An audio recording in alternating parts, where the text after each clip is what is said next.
Hello, everyone, and welcome to Kick It Scoops. I'm your host, Cooper Gretsch, the sole admin of AFL information, trade rumours, and results. And what a loaded show for you guys and girls I have today, including the world famous segment Scoops Goes Bang. I'm going to be talking about two things. One, the North Melbourne Sydney supposedly controversial ending. Controversial to a degree, only because people were debating it, but we'll get to that. North Melbourne Swans, the interchange infringement, why the right call was made, all that and more sued on Scoops Goes Bang. And why Dan Rioli is the reason why Richmond lost in that last bit of play where Sam Durham kicked the goal. I'll explain that also. And go through my team of the week, Scoops medal, my Supercoach Talk review, the rounds just gone and upcoming. This was the best round of football this season. So many close games, so many margins where it could have gone either way. So we'll get to that as well. And of course, if anything else that pops up in between recording this, we'll do that as well. Before we go through the ladder, before we go through the world famous segment Scoops Goes Bang, we're going to go through that ladder and we're going to see it on the screen for you guys and girls right here, right now. And, well, we're talking about the Hawks-Eagles game, but the Eagles are now dead last. A terrible percentage. The Hawks percentage went up an absolute mile. So it's still down to the bottom three for the last spot. We feel though red hot favourite for the bottom, and now the Eagles. From the top to the bottom, the Saints got to win, which we'll get to that shortly. Great win in the thriller against the Giants. The Pies on 36 points, 4 points out of Brisbane and Port Adelaide, who are on 32 points. Melbourne, who are on 28 after a loss. The Saints are on 28 after a win against the Giants, and that puts them equal on points with Melbourne. And then the Bulldogs are also on 28 points after their win over the Crows. Geelong, another loss, and to the Dockers, they're on 20 points in 7th place. And 8th on the same points as Geelong on 20 points is the Crows after a big loss to the Bulldogs. In 9th place, also on 20 points, it's the Bombers after that pretty much last-second goal from Sam Durham over Richmond. Freo, after their good win over Geelong, are equal on points with Geelong, Adelaide and Essendon on 20 points with the lowest percentage of the four. Then you have Carlton on 18 points, a bad loss against the Pies. Then the Swans and Suns are on 16 points in 12th and 13th, respectively. Then you've got the Tigers in 14th place on 14 points, coincidentally. The Giants 15th on 12 points. Then I said before, the Hawks and Roos on 8 points. And dead last on 4 points in 18th place is the West Coast Eagles, the injury depleted West Coast Eagles. I mean, it's hard for the Eagles. It really is. When you got all them players out, it just makes it a lot harder for them to bounce back. And obviously, before we also get into other things, we'll start off with this. You want me on Cameo? Head to cameo.com/Cooper G. You want me to roast a friend, wish someone a happy birthday, anything at all, congratulate them on an engagement, anything. Roast someone. So I know a lot of you people that send the request love for me to roast someone about their Supercoach team, fantasy team, basketball team, cricket league, anything at all, basketball competitions, anything at all. A betting group thing, anything out. Anyone you want me to roast at all or congratulate or something like that, send it through to cameo.com/Cooper G. And so please subscribe to the channel if you haven't already. Want to aim for 20 likes on this video, so smash that like button on the screen. Subscribe if you haven't already.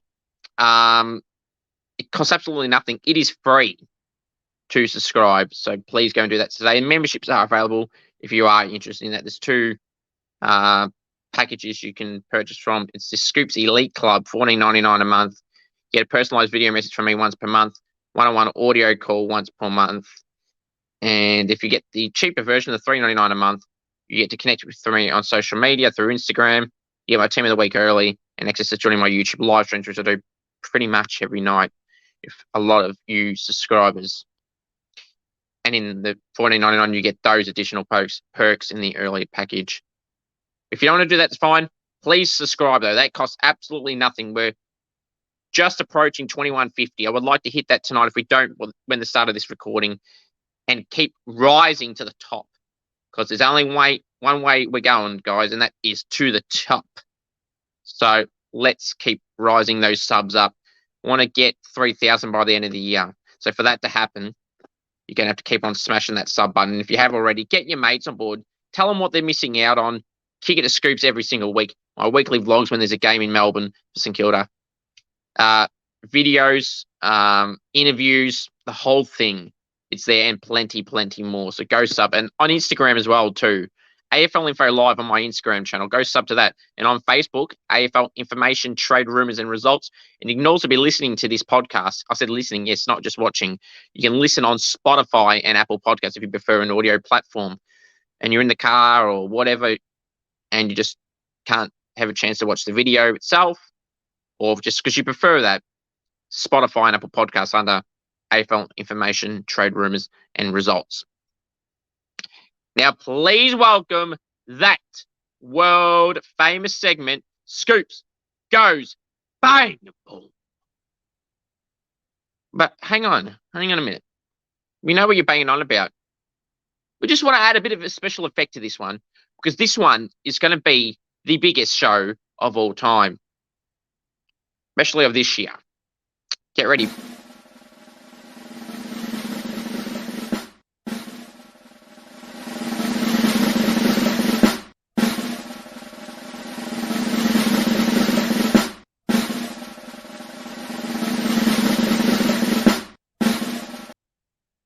Right.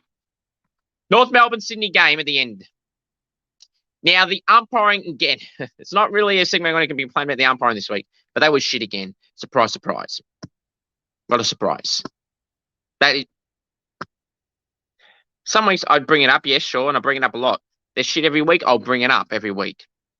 But I can't be bothered bringing it up this week because there's something even bigger than that, and that's even possible. And it was a North Melbourne, Sydney game.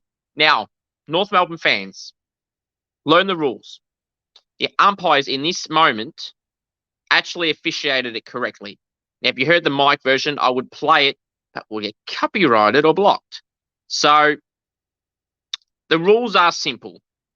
Whether you agree with it or not is completely irrelevant to this. Now, I'm not a big fan of 75 rotation. I don't see why it can't be unlimited.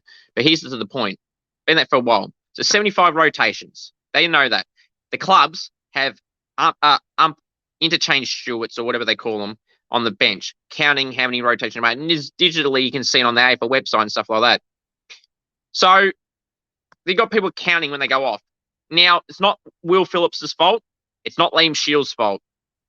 If anyone's to blame of a player, it's the player that came on for them. Because one of them, Will Phillips and Liam Shields, one was the 75th, one was the 76th. So that's why they went over. Technically, Liam Shields and Will Phillips could have gone off. Well, one of them would have legally been all right, would have been the 75th. But the other, let's just say Liam Shields, for argument's sake, he could have gone off because he was cramping, fair enough. Could have stayed off, but no one replaced him. He could have done that now. You say, well, that's dumb, technically. But from the rules point of view, that would have been allowed. But they replaced him. He could have gone off, could have come back on himself whenever he felt like it. Could have done that. Could have stayed on out there. That's on the player that came on, if you're going to blame a player. But it's also the interchange stewards who do this regularly for each club's fault. Not the umpires. The umpires really had nothing to do with it. Obviously, they didn't know they're umpiring the game. It was in their headset. They're getting told, Browning Wade. They're going through it. And then you could hear the umpires on the field as well hearing it. And hear Delaney T, normally known as Gluftus. You could hear her saying, is it North Melbourne's free? And they go, no. It's Sydney's free. Interchange infringement. One extra. Hayden McLean. So the rule also is, this is what some people don't understand from North Melbourne. You go, this is bullshit. Well, for starters, if it was just a pure free, McLean was 10 metres out anyway. And even he could have missed technically, yeah, but the rule's there. The rule's right. It's paid from where it happened, where the play stops. People are like, but this happened about 40 seconds after this happened. Why did they take so long? No, the rule is, whether you agree with the rule or not, the rule is simple. Once the play is, to quote, dead, so there's a stoppage or throw in or a score of some variety, it would be stopped in that moment. Now, had the play had stopped in the North Melbourne forward line, then when there was a stoppage there, it would have stopped there, and the 50 would have been for Sydney from there. That's the rule. From when the stoppage is, where the stoppage of the play ends, it's a 50-metre penalty and a free to the opposition team who didn't infringe from that position. Now, he had been 10 metres out. That's why he got the 50. That's why McLean got the free, because he's a ruckman. He's the closest there. And the 50, because that's part of the rules. Now, you can debate about whether the rule's right or wrong or harsh or whatever. And controversial. It's dicey for me. I don't know about that. A free kick for maybe the 50. Yeah, the 50 and the stoppage thing. People were like, well, here's the thing you didn't take into account, guys. If North Melbourne, hypothetically, had went forward and scored a goal or a point, here's what North fans are probably happy it didn't happen this way, even worse than the way it went. It could have gone, they could have gone to goal, kicked the goal, and then that goal could have been taken off them and brought back from 50 metres from the goal square, defence goal square. That would have probably seemed better from the distance of where it was. But it's the rules. The rules are the rules, whether they're crap or not. It's the rules. They know the rules. It's the interchange Stewart's fault. It's the coaches up the top. They just stop doing stupid rotations for taking plays off after kick a goal. You wouldn't have got to the cap limit. None of the rules. Simple as that. It's not Sydney's fault. People were booing Buddy again because of this, because he was smiling with Chad Warner and McLean. Like, grow up. I see people in North, people are like, going, no, F Franklin, F him, he's a dog, he's a sniper, and all this. Like, are you stupid? What's Franklin got to do with this incident? Got nothing to do with him. Got nothing to do with the central umpires on the field. It was the people on the headset telling the umpires what had occurred. What the hell is Franklin? Because Franklin smiled? Is that really what gets you sooking? Really? You seem to be sooking about a lot of things that you shouldn't be sooking about. The Horn Francis thing, fair enough. But, like, seriously now, you played great. You had a good game. But your incompetence to know the rules has cost you the game. Don't blame Sydney. Don't blame the umpires. Don't blame the AFL. Blame yourselves. And I've seen people saying they were tanking. No, they couldn't be that stupid. Like, it is the rule. Rules are the rules. Whether you like them or not, they know the rules. They did not follow the rules. Therefore, you get penalised. What the rule says you get penalised for, and what the rule says is what was adjudicated. The right call was made. Whether you like it or not, it was made correctly. Simple. North Melbourne, you lost it because of yourself. No one else to blame but you. So, simple. North fans, get a grip. Don't blame. You're saying you're robbed and all this. You're not robbed. You lost fair and square. You lost because of you. Now, the next thing I want to talk about, Dan Rioli. Now, he had an okay game. He was fine. But at the moment, it cost them the game. Again, I can't show the bloody footage because you'll get copyrighted or the video will get removed. Or you might get a strike. Dan Rioli was on Sam Durham. He was basically one-on-one with him. He was not 5 metres behind. He was literally right on him. He had equal front position. They were side by side. So they, and Durham didn't really have any body contact on him by Dan Rioli. He just let him mark it. And then obviously sent Hardwick angry, yada, yada, yada. It's Dan Rioli's fault, Richmond fans. It ain't umpiring. But you're not rigged or robbed or anything like that. Again, like North Melbourne fans, you only have yourself to blame. Dan Rioli having a good season. But that moment in the game was his fault. Not the umpires, not anything else. Dan Rioli's fault in that instance. Now, I'm not having to go at him. I'm just saying that this incident, the one-on-one contest, he didn't put enough body pressure on Durham. Durham's a stronger guy, but you had equal position and you just let him mark it, really. Put no contact on him, Dan. That's why you lost. That moment right there. So simple. Thank you. Hope you guys enjoyed this edition of the world famous segment, Scoops Gio's Bang Ball. Now, gents, it's time for my AFL team of the week. Oh, here we go. From the back line, the Pockets, Bailey Dale and Dan Houston. Fullback, James Sicily. The flankers, Jack Sinclair and Sam Doherty. Centre half back, Darcy Moore. Wingers, Bailey Scott and Hugh McCluggage. Centreman, Lockie Neal. Half forward line, the flankers, Josh Dunkley and Joe Danaher. Centre half forward, Mitchell Lewis. Forward pockets, Lockie Schultz and Brody Myercheck. Full forward, the return of Max King. The ruckman, Todd Goldstein. The Rovers, Zach Butters and Rory Laird. The interchange, Zach Merritt, Jordan Ridley, Connor Nash, Andy Brayshaw, and sub, Josh Weddle.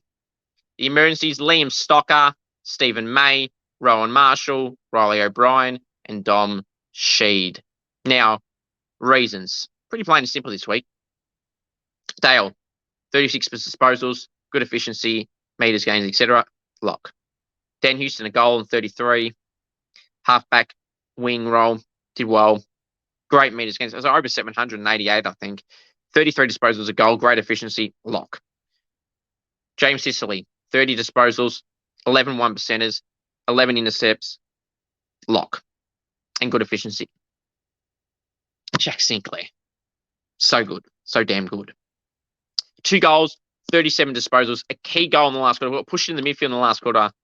A goal, 8-9 touches in the last quarter. Good efficiency, good ball user, smart thinker. There's not many smart thinkers in the competition. There's not many better, or if any better, in terms of ball use than Jack Sinclair. Very, very good. All Australian year. Fantastic sinks. Darcy Moore. Now, it was 11 intercept marks. They said that was recorded. It was a record. But now, as of today, they've changed it back to 10. They said he marked one after the quarter time siren. Controversial there again. Champion data. Psh. What can you say about champion data? They're useless. They always have been. Their stats are fabricated. They go the best rated players for the season. They're average, very good, very bad, average, elite categories. They're just laughable when you say that every year. So I don't take them seriously at all. Darcy Moore, though, 25 disposals, like 10 intercept marks. So many good possessions, 25 disposals, lock. Sam Doherty, 34, played off halfback and wing. A halfback in midfield, did very well. Good ball use, good ball user, Sam Doherty. And on the weekend, Bailey Scott on the wing, a goal, 33 disposals. Probably one of the best players on the ground in that game. And he had good efficiency, some clearances as well for Bailey Scott. Did a good job. Lockie Neal, 35 disposals, won the Ashcroft medal. Could have gone to Joe Danaher or the man I got here, Hugh McCluggage. In the last quarter, now you look at the margin, Gold Coast, which I'll get to in the review part, we're in this for 3 quarters. If you watch the game and you would know that. But in the last quarter, when the Suns were still in it, they blew them away in the last quarter, thanks to Hugh McCluggage. 1 goal, 30 disposals, and about 9 of those possessions in the last quarter, and a big influence. And I think he kicked his goal in the last quarter too, off the top of my head. So he was a key influence on why they did very, very well. Half forward line, Dunkley. I know he played mainly midfield, but I had to fit him in. Forward line, I needed to add, even though he's a medium size, I wanted to add someone else. So Josh Dunkley can play that role, so we always put there. Mitchell Lewis kicked 6, self-explanatory there. And by the way, Dunkley had 28 disposals, had a great influence, or 29 disposals, had a great influence. Joey Danaher, 4 goals too, 16 disposals. Lockie Schultz, the best forward of the round with Jade Gresham. But Lockie Schultz is in here. 1 goal, 20 disposals, good influence on the game, meters gained. 9 score involvements, I think it was. And it was in the game. Like he has had a good year, Lockie Schultz. Brody Myercheck, 4 goals, lock. Max King, all hail the King, Max King. Great to see him back. 4 goals, 1. missed a shot from the boundary, 16 disposals. This is a perfect return for Max King. All hail the King. Max King is back. Great sight to see. The Saints had a great win yesterday. We'll do that shortly. Todd Goldstein, best ruckman of the round. I was debating Riley O'Brien and Rowan Marshall, but I went with Goldie as his opponent wasn't as good as the other two options. So Goldie was the best. Zach Butters, 2 goals, 41 disposals. Freaking lock. Rory led 34 disposals in a losing team. They got spanked. He had 10 tackles, like 12 clearances, 14 clearances even. He just had to be in. Simple as that. Interchange, Zach Merritt had 39 disposals, had a good game. Low efficiency, which is why he's on the bench compared to the others. Jordan Ridley, 32 off half back, did well. Connor Nash, 30 disposals in the midfield, kicked a goal, did very well. And Andy Brayshaw, having a great season. He said a couple of weeks ago, he started off with a knee injury, still been good, been robbed in Supercoach. He's done really well. And the sub I've gone Josh Weddle. I debated a few players. Josh Weddle, though, in his 3rd game, or 4th game now, he had 2 goals, 28 disposals. Great game off the back line and pinched up forward for a few goals as well. So he did well to Josh Weddle. And the emergency stocker was the next half-back. Dom Sheed was the next midfielder. Stephen made the next key defender. And then Riley O'Brien, the next 2 ruckman choices. Leave your thoughts down below of my round 10 AFL team of the week. All right, now it's time to review round 10 games. And what a great round it was. Great round. It started all the way back on Friday night at the Adelaide Oval. Port Adelaide 80, defeated Melbourne 76, Port by 4 points. Butters, Rosie, Houston, great performances. Horne-Francis did all right. For Melbourne, Clayton Oliver's injured. Is rumoured at this stage could be up to 4 weeks, but I have to wait and see more confirmation from Melbourne. They'll probably confirm it after I've recorded this. Typical. Melbourne weren't good. They were outplayed. Well, they weren't not good.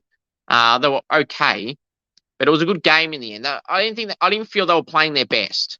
I thought Port were always in control, but it was always tight. Melbourne weren't giving up to their credit. I didn't think Gawn and Grundy were great either. Neither was Lycett. Conditions, I suppose, didn't help. But yeah, it's good win for the Power and a close, thrilling ending at the Adelaide Oval in the wet conditions. I thought the skills were actually pretty good for wet conditions. What do you guys think? Saturday games, controversial ending. North Melbourne 90, Sydney 93, Swans by 3. Not going through the controversy again. It's North Melbourne's fault, and fans are blaming the AFL. You're an absolute idiot if you think that. The Swans, North Melbourne were the far superior team. Sheezer was great. Brett Ratton took over as coach for the round. That's very funny. For Clarko, wish Clarko all the best for his mental health situation. But yeah, North were great. They really were, but they blew it at the end because of a controversial interchange infringement. Swans, Chad Warner was pretty good. Buddy was pretty solid. But yeah, the Roos were better, but they didn't win.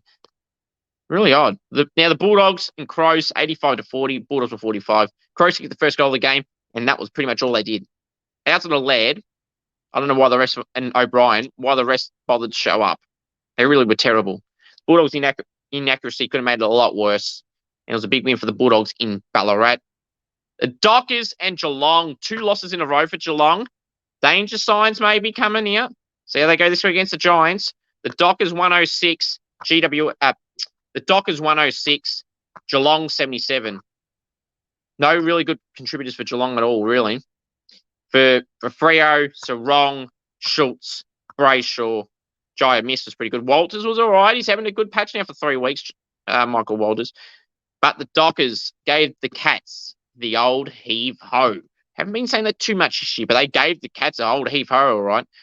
The Brisbane Lions and the Gold Coast Suns at the Gabba, wasn't a Heritage Bank, Scoops, at the Gabba, 43 points, 107-64. Bailey Humphrey was great for the Suns. Witsy, my man Witsy was solid as well. But the margin wasn't like this. The Lions started to get a bit of a lead on the Suns late in the last third quarter, which seemed the signs were heading that way, and it ended up blowing them out in the last. McCluggage, Dunkley, Danaher, Neal were really influential in the end. Now the dream time at the G match, Essendon, Richmond. Sam Durham at the end, thrilling goal, 71-70. Again, Richmond fans, like I said before, it's Rioli contest that cost you the game. Nothing else. Good game, dream time of the G match. Great game from Zach Merritt, Ridley, Taranto for Richmond, Shai Bolton. But in the end, it was Sam Durham that got Richmond fans to be very, very salty. The Sunday games, the Hawks and the Eagles. Hawks 142, spanking the Eagles 26 by 116 points. What can we say about this? Now, people saying, oh, Simo's got to get sacked, sack him, he's shit, or he's going shit. I don't know how to grade it. I really don't. Now, you can say the performances are terrible. Yes, they are. They've effectively got 26 fit players from the week that were available on the weekend. Then they had Jermaine Jones get injured on the weekend. We don't know what's happening with him. Dom Shee went off injured, came back on. Is he really 100% fit? We don't know yet. It's really hard for the Eagles. Luke Edwards was out with illness during the week of the flu.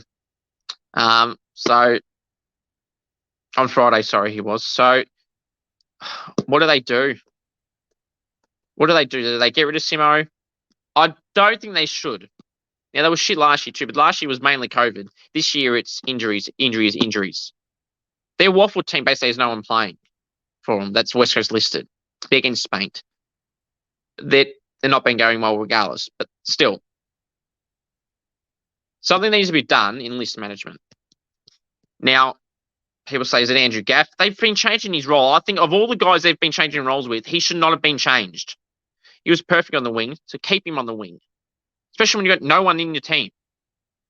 Jimby's doing very well, Rubes. My man, the guy I had on the podcast earlier in the year.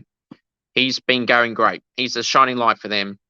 Oscar Allen's done all right. Jake Waterman's done okay. I don't know why he was in the back line yesterday at times. But yeah. List management needs to get the clip. They really do. The Eagles need to change their list. But you don't need to remove all these top name veteran players. You can't be getting rid of Darlings and Gaffs and Shueys and Yos, Nat Nuis all at once. They're always injured though, Yo, Shuey, and Nat Nui.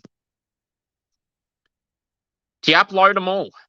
Unless they're bringing in experienced players of that caliber and age bracket, and that it not hacks from the reserves, they're got to be those type of level of players. Unless you can be bringing in hypothetically someone, and I'm not talking the James Harms types of players, not them. They did that with Jane Hunt. The players like, I don't know, maybe play, and they have to be players that are playing in 22s of best 22s of other clubs. They can't be fringe players. So someone like, I don't know. So if you look at Melbourne, they've got to be bringing in players now. We know they're not going to get people like Petrarca and that, but you got to look at the players, like young players, like a Van Rooyen type, or not him exactly, but those types. And you're looking at those names. Now, need to be also looking at names like that are best 22 players. Maybe look at Ben Brown. Perfect example, actually. Getting on towards the end of his career, but he's not injury prone, nothing like that. He's not getting a game now at Melbourne. Ben Brown, people like that, offer him a 2-3 year deal. There's an experienced key forward to help with Darling and Allen. Problem solver there. Actually, that's a good selection. And the Eagles, their backline is pretty good still. I'll let Shannon Hearn play again. He's still playing pretty well, injury prone again. They're playing well when he's playing, which is the majority of the time. So have Hearn, Barras, and McGovern. Hopefully he's fit. There's your backline there. They need a ruckman. Nick Nat's the one I'd be saying goodbye to. Got another year left in his contract after this year. 2 injury prone. Sorry, Nick Nat. Shouldn't have got 2 years. Bailey Williams is not good enough to be an AFL ruckman, number 1 at all. Number 3 at best. Not even number 2. They need a ruckman. Now, this ruckman, I would have said they go for Lloyd Meek last year, but they didn't. Well, they were interested, apparently. But those type of ruckman they need. Now, I'm going to get you Grundys and Mills types. So, I'll be looking at one of those Hawthorn ruckmen.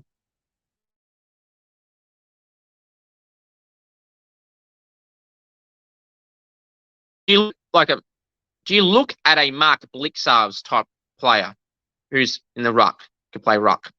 And then you could have him at either end of the field. Players like that, I'm just thinking on the top of my head, some of the players that the Eagles need to target. This was an embarrassing effort again.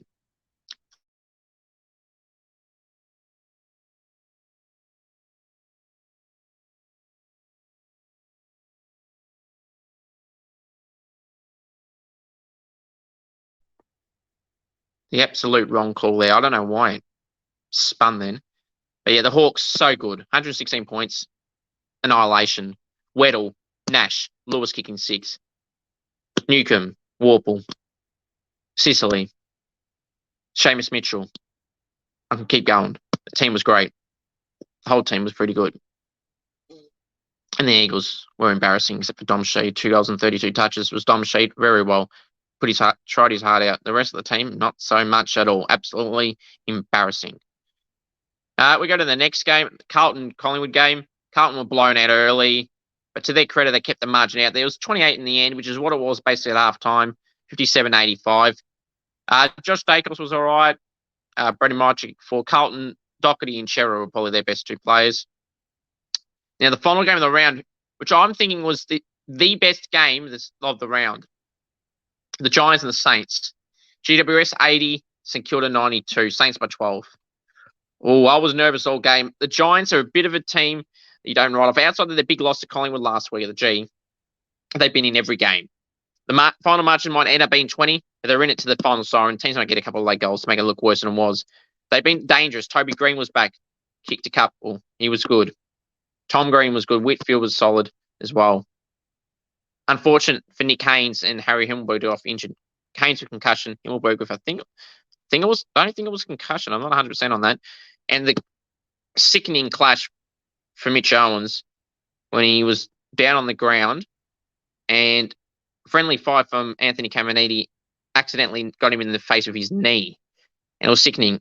It took a while for him to get off. So there's always concern regardless, but the longer it took, the more concern there was. It was great to see Mitch Owens on the bench in the end. So we wish Mitch all the best, mate. Hope you're going to recover very well, mate. And Ross set up for the game. He obviously missed next week with concussion, obviously, but there's no structural damage or anything like that. So that's perfect to hear. And Mitch was having a great game, but Sinks. Freaking All-Australian lock. Up there in the Brown. I don't care what people think. It's my opinion. My show, my opinion. It's Sinks. 2 goals, 37 disposals, high efficiency. Game changer. Great ball user. Elite ball user. The best ball user in the comp, if not one of the best. He was awesome. 2 and 37, high efficiency, over 80. Last quarter dominance. Thank God we got Jack Sinclair. Max King was awesome, kicking 4 goals on return from injury. 16 disposals, freaking elite. And Resh, back from injury as well. 2 goals, 17 disposals. Small forward role, was very, very dominant. Dan Butler, I thought, was pretty good as well. Roy Marshall was all right in the ruck. Liam Stocker was really good in defence. Jimmy Webster was solid in his return from injury as well. Starting to get the cavalry back. There's still Billings, Winhager, Bytel, Cordy in the 2s. And some more coming back from injury like D-Mac, Dan McKenzie, and Jack Hayes. So signs are going well at the moment. Remember, Trolls, you're very quiet again this week, huh? Quiet again. You've been very quiet this year. Because we keep winning. They were out in force last week when we lost the Crows. And like, oh, your season's over. Oh, we got to win. That's another setback in your stupid comments. Are we definite to make finals? No. But the way we're playing at the moment, we should be playing finals. So they're all mad. Absolutely salty. Had nothing to say on my post yesterday about St Kilda winning, did they? Because they know it was a great win. And Ross the boss is back. Max King's back. It's great to see. Filippo all aboard the Filippo train. Everything. Great performance in a great game. It was a tight game. I was nervous the whole game because I knew the Giants were never going to be out of it. They always fight until the end. It's in their song. They never surrender. They'll fight until the end. The only bit they didn't get robbed was they're greater than the rest. But their song is like their motto. They play by that this year. Adam Kingsley's done a pretty solid job for where they are on the ladder. They've done pretty well. And they'll be a danger team to beat every time you play them. They may not make finals because of their ladder win-loss ratio, but they're one to keep an eye on this season. Now, let's move on to the heavily debated Scoops medal.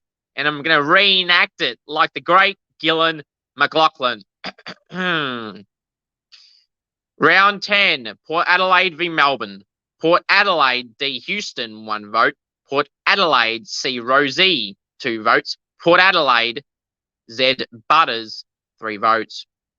North Melbourne v Sydney. North Melbourne H Sheasel, 1 vote. North Melbourne T Goldstein, 2 votes. North Melbourne B Scott, 3 votes. Western Bulldogs v Adelaide. Western Bulldogs B Dale, 1 vote. Western Bulldogs B Smith, 2 votes. Adelaide R Laird, 3 votes. Fremantle v Geelong. Fremantle L Schultz, 1 vote. Fremantle C Sarong, 2 votes. Fremantle A Brayshaw, 3 votes. Brisbane v Gold Coast. Brisbane J Danaher, 1 vote. Brisbane J Dunkley, 2 votes. Brisbane Al Neil, 3 votes. Essendon v Richmond. Richmond T Taranto, 1 vote. Essendon J Ridley, 2 votes. Essendon Z Merritt, 3 votes. Hawthorn v West Coast. Hawthorn J Weddle, 1 vote. Hawthorn C Nash, 2 votes. Hawthorn M Lewis, 3 votes. Carlton v Collingwood. Collingwood B Myercheck, 1 vote. Carlton S Doherty, 2 votes. Collingwood D Moore, 3 votes. GWS v St Kilda. St Kilda J Gresham, 1 vote. St Kilda M King, 2 votes. St Kilda J Sinclair, 3 votes. The leaderboard after round 10 is as follows. In 3rd place, now in the first time this season in the top 3, in 3rd place on 14 votes, Rory Laird. In equal 2nd place on 16 votes, Nick Dacos and Clayton Oliver. In 1st place on 17 votes is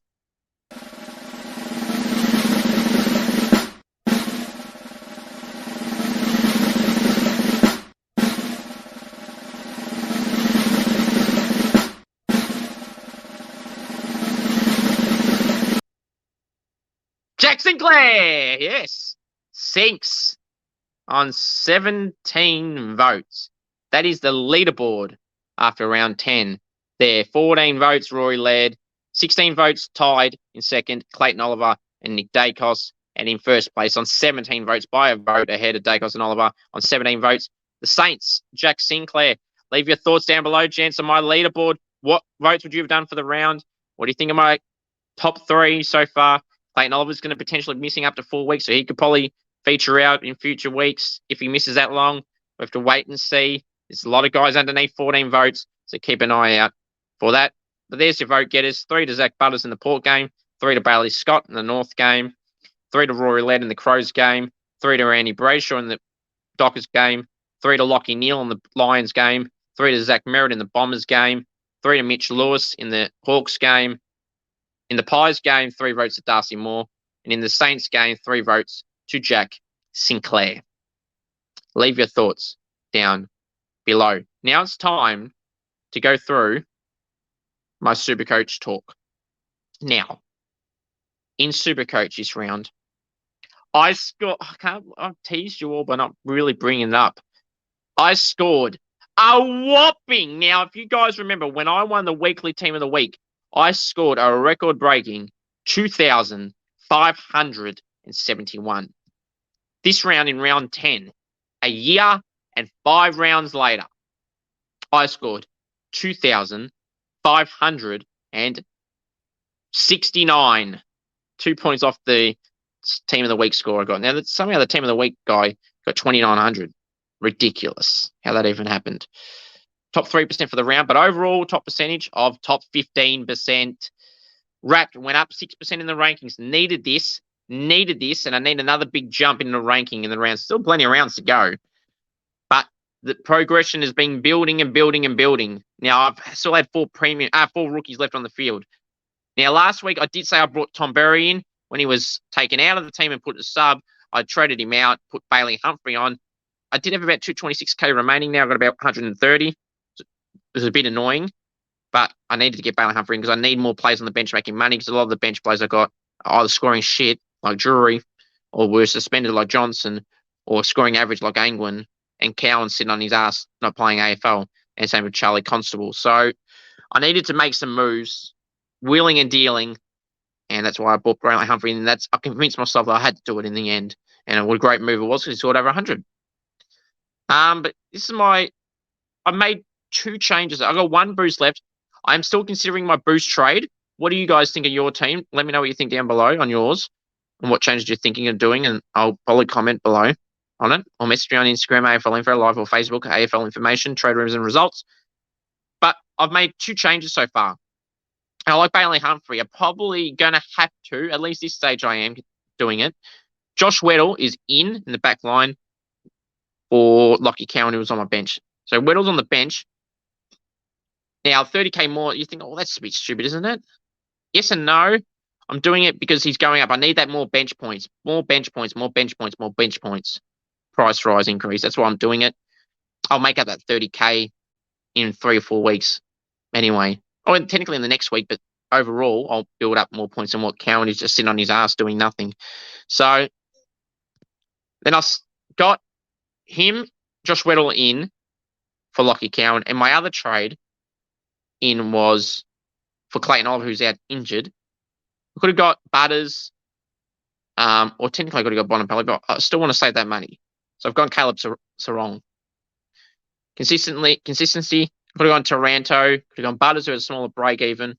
But I've gone Sarong, because Butters still has some scores in the 80s and 90s overall in his season, where Sarong's getting like 100, 120. Now, I didn't want many guys just scoring 100s, but he's getting some 130s as well with his scores. So that's why I've gotten Caleb Sarong. But here is my full team from the back line. Jordan Dawson, Jack Sinclair, James Sicily, Nick Dacos, Will Day, who I was thinking again, rid of and is still mine, and Seamus Mitchell in, Josh Weddle, Charlie Constable's the other bench player. Midfielders, Laird, Brayshaw, Neil, Rosie, Petrarca, in Sarong for Oliver, because he's injured, Errol Gordon and Harry Sharp, who got subbed off, which was annoying, but probably want to get rid of him soon, at least at the bench. Mid-bench is Sincotta, Drury, and Matt Johnson, all not going well. Matt Johnson did pretty well coming back from suspension as a sub. Got like 38 points. You're pretty happy with that when he played a quarter in 10 minutes. Witsy and Rowe Marshall, the ruckman, that ain't changing. Then Moore's the bench. Forwards, Dunkley, Zeeble, Canelio, Sheasel, Phillippo, and Humphrey. I had to swap. Seamus Mitchell do a swap because I had to get move Sincotta around because he wasn't playing. I would have been in players short in the defence. Had to swap Mitchell around and do it during the trade, which was an annoying nightmare, but eventually got it done. So that's why Mitchell's back in the back line. Seamus Mitchell, that is, for the Hawks in my team. And then your Humphrey and Phillippo are still on the ground. So that, and I'm not counting Sheasel is a rookie now still. So Phillippo, and Humphrey and Sharp and Seamus Mitchell are the 4 rookies I've still got left. Bit annoying. I didn't want Oliver to be out because I didn't want to be trading him. I just wanted to get potentially weird. I wanted to downgrade someone to upgrade Phillippo or the Sharp or the Mitchell types. But so it's a bit annoying. So yeah. So that's what I have there. And Angwin and Roberts still injured, and Angwin is yeah. So that's my change. What do you guys think? What's your team looking like? How are you scoring? How are you averaging? How are you going? Leave your thoughts down below. All right, now it's time to go through previewing round 11. Remember to smash that like button if you haven't already. Want to aim for 20 likes. So if we're not there, smash it. Smash that like button. And even if we are there and you have not smashed it, smash the like button and make sure you click it and turn on the bell for all notifications. You know when I'm live, I'm going to do live streams at night, anything at all. Greatly appreciate it. So let's go preview Round 11, the last round before the bye rounds. Bye rounds. Hate the bye rounds. Do you guys hate the bye rounds? I certainly do. Friday night at the SCG, we have the Swans hosting the Blues 750. All these times I mentioned will be Victorian time. Swans, Blues, at the Friday night, Swans, Blues at the SCG. I'll be tipping the Swans there to bounce back. Saturday, 1:45 at Marvel Stadium is my Saints hosting the Hawks. If we're being real here, we should be winning by 40 points. The Saints for me. Melbourne, Freo at the MCG, 2:10 Victorian time. I'm tipped Melbourne, but I hope Freo can get the win there. And for secure sake on the ladder. The Giants and Geelong at GMHBA, 4:35 on Saturday, twilight. I've tipped Geelong, but the Giants, don't write them off. The Suns and the Bulldogs, 7:25 at TIO Stadium in Darwin. Suns and Bulldogs. I'll be tipping the Suns in this game. The Eagles and the Bombers in Perth, 7:30 Saturday night, Vic time. I'm going the Bombers to tip the Bombers there. Hopefully the Eagles can win though. Be nice to see. Sunday games, MCG, 1:10 on Sunday. It's the Tigers hosting the Power. I'll be going the Power. Sunday at 3:20 at Marvel Stadium. It's the Pies hosting the Roos at 3:20 on Sunday. I'm going to tip the Pies easily. And the Crows and the Lions, 4:40 Sunday twilight at the Adelaide Oval. Back at home are the Crows, so you have to give them some form of a chance. But I am tipping the Lions to bounce back because they're a better team than the Crows. The Crows play better at home. But I did say with the Crows last week, start winning away from home, and then I'll take you as a serious contender for the top 4 range. The Flair comments are ridiculous. People saying that last week and the week before that. Just utterly crap, nonsense calls, ridiculous opinions. But yeah, I'm tipping the Lions by 30 points. Now, my final thoughts, gents and ladies, are simply this. You want me on Cameo, head to cameo.com/Cooper G. You want me to roast a friend, wish someone a happy birthday, anything at all, head to cameo.com/Cooper G. And please subscribe if you haven't already. If you haven't watched my interview with sacked former AFLW umpire and head of female umpiring talent scout, Libby Tuvey, I had on the podcast on Friday. Go check that out. Or Thursday. If you haven't seen that, go check it out if you haven't already. It's up on the channel. In fact, no, it was Friday. Go check it out. It's on there. Leave your thoughts on that video. She was an umpire that was sacked from the AFL, who was then who was an AFLW umpire there when they first started. Then she became a head of umpire female talent scout and was removed from that role for asking or telling the AFL that there were these women that were getting assaulted. This is her words, not mine. So, and then she was, to her quote, wrongfully removed from her role. If you want to see that, go check that out. It's on the channel, one of the most recent videos on here. So go check that out. Greatly appreciate that. Any more interviews of players, guests, draftees, etc. I'm still in the works of all that. So please keep an eye out for that. I'm going to keep trying to do all that. Thank you all. Until next week, everyone, have a great one. The most important thing of all to remember is go the Saints. And, of course, acknowledge me, the 1 and 0. Just a reminder, the Saints are 5th on the ladder. Sure, the Trolls aren't happy about that. Go the Saints and acknowledge me, the 1.